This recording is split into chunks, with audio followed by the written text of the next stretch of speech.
दोस्तों, अगर आप भी बैंक में ज़्यादा पैसा जमा कराते हैं तो इनकम टैक्स का नोटिस आ सकता है। इसके बारे में आपको सावधान रहना है, सचेत रहना है। इसके बारे में इस वीडियो में डिस्कशन करेंगे।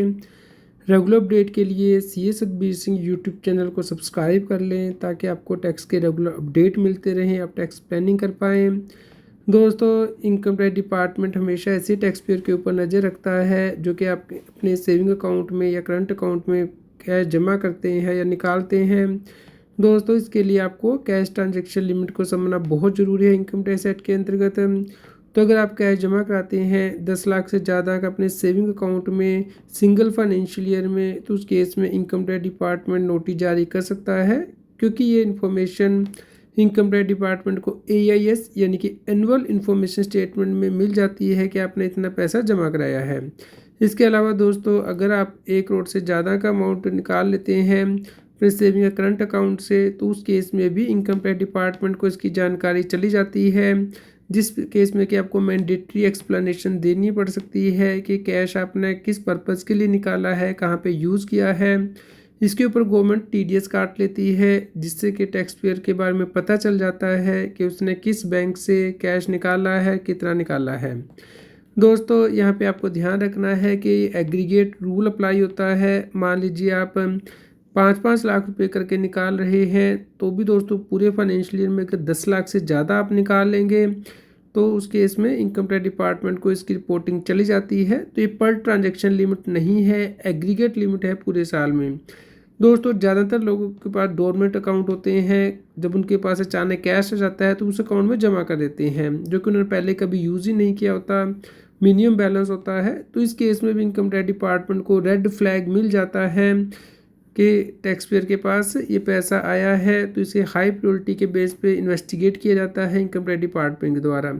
तो दोस्तों, अपने अकाउंट को डोरमेंट ना होने दें, उसमें ट्रांजैक्शन करते रहें ताकि वो डोरमेंट ना हो। इसके अलावा जॉइंट अकाउंट टैक्स पेयर के पास होते हैं दोस्तों, तो उस केस में दोनों ही जॉइंट होल्डर को नोटिस भेजे जाते हैं इनकम टैक्स डिपार्टमेंट के द्वारा अगर 10 लाख से ज़्यादा का अमाउंट जमा हो जाता है। तो इसलिए दोस्तों, कोशिश करें कि अकाउंट जॉइंट ना रख के नॉमिनी आप रहें अकाउंट में, क्योंकि इस केस में दोनों ही जॉइंट होल्डर को एक्सप्लेन करनी पड़ती है ट्रांजेक्शन्स के पैसा एक्चुअली है किसका। तो दोस्तों, अगर आप ट्रांजैक्शन को एक्सप्लेन नहीं कर पाते हैं तो उसे अनएक्सप्लेन्ड मनी, अनअकाउंटेड मनी मान लिया जाता है, जिसके ऊपर के 60% टैक्स लगता है, 25% सरचार्ज लगता है, 4% सेस लगता है, 10% पेनल्टी लगती है। तो इफेक्टिवली दोस्तों 84% आपको उस इनकम का टैक्स के रूप में देना पड़ सकता है। दोस्तों, आपको यहाँ पे ये ध्यान रखना है कि जब भी आपको सेविंग बैंक से इंटरेस्ट इनकम हो, भले ही वो 3 से 4% ही है, छोटा अमाउंट है, वो भी आप अपने रिटर्न में रिपोर्ट करें, ताकि इनकम टैक्स डिपार्टमेंट ये ना माने कि आपने किसी अकाउंट को हाइड करने की, छुपाने की कोशिश की है, और इस प्रकार आप नोटिस से बच सकते हैं। तो दोस्तों, आपको अपनी ट्रांजेक्शन्स को मैप करना है कि सोर्सेज क्या हैं जमा कराने के, क्या आपने कोई कैश सेल की है या कोई और ट्रांजैक्शन की है, तो उसके सबूत अपने पास रखने हैं। ऐसे जब निकाला है कैश तो कहाँ पे यूज़ किया है, तो पासबुक में एंट्री ज़रूर रिकॉर्ड करके रखें, प्रिंट आउट रखें अपनी पासबुक का, क्योंकि ये ट्रांजैक्शन पैन वाइज रिपोर्ट होती हैं इनकम टैक्स डिपार्टमेंट को। आपको अपना AIS रेगुलरली रिव्यू करते रहना है इनकम टैक्स के पोर्टल पे कि उसमें कोई ऐसी ट्रांजैक्शन तो नहीं आ गई है जिसके बारे में आपको नहीं पता है, जिससे कि नोटिस आ सकता है।